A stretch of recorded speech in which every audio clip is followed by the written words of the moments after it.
அனைவருக்கும் வணக்கம். சற்று முன்பு தமிழக அரசு இன்று வெளியிட்டுள்ள 7 முக்கியமான அறிவிப்புகள் என்னென்ன என்பதை பற்றி தான் நம்ம இந்த வீடியோவில் பார்க்க போகிறோம். முடிந்தளவுக்கு இந்த வீடியோவை ஸ்கிப் பண்ணாமல் முழுமையாக பாருங்கள். இந்த வீடியோக்குள்ளே போகிறதுக்கு முன்னாடி இந்த வீடியோக்கு ஒரு லைக் பட்டனை ப்ரெஸ் பண்ணிடுங்க. நீங்கள் இதுவரைக்கும் அந்த சேனலை சப்ஸ்கிரைப் பண்ணாமல் இருந்தீங்கன்னா மறக்காமல் சப்ஸ்கிரைப் பண்ணிக்கோங்க. கூடவே அந்த பெல் சிம்பிளையும் மறக்காமல் கிளிக் பண்ணிக்கோங்க. சரி, வாங்க இப்போ நம்ம வீடியோக்குள்ளே போகலாம். முதல் அறிவிப்பு: தமிழ்நாட்டில் மின் இணைப்பு பெறுவதற்கான விதிமுறைகளில் தளர்வு என மின்சார வாரியம் அறிவித்துள்ளது. இது குறித்து வெளியான அறிவிப்பில் தமிழ்நாட்டு மக்களுக்கு ஒரு நற்செய்தி. தமிழக அரசின் புதிய ஆணைப்படி கீழ்காணும் கட்டிடங்களுக்கு மின் இணைப்பு பெற கட்டிட நிறைவு சான்றிதழ் தேவையில்லை என கூறப்பட்டுள்ளது.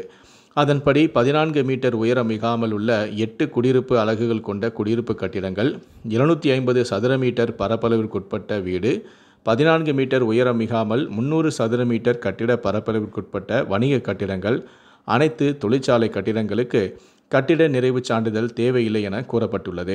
இன்றே விண்ணப்பிக்கலாம் எனவும் கூறியுள்ளது.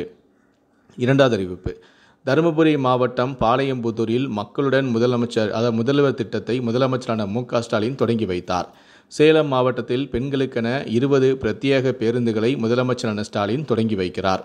கடந்த ஆண்டு டிசம்பர் 18ஆம் தேதி கோவையில் மக்களுடன் முதல்வர் திட்டத்தை முதலமைச்சரான ஸ்டாலின் தொடங்கி வைத்தார் என்பது குறிப்பிடத்தக்கது.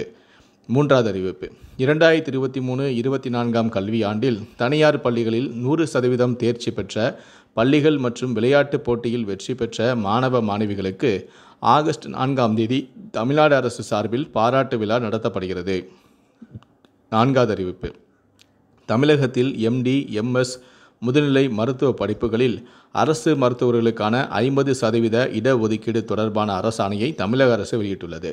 2024-25 கல்வியாண்டில் பொது, குழந்தைகள் நல மருத்துவம், மகப்பேறு உள்ளிட்ட 9 துறைகளுக்கு இடஒதுக்கீடு செய்யப்பட்டுள்ளது. பிற துறைகளுக்கான இடஒதுக்கீட்டை ஓராண்டுக்கு நிறுத்தி வைப்பதாக கூறியுள்ளது. அரசு 50% இடஒதுக்கீடு பற்றி ஆண்டுதோறும் முடிவு செய்யப்படும் எனவும் தமிழக அரசு தெரிவித்துள்ளது.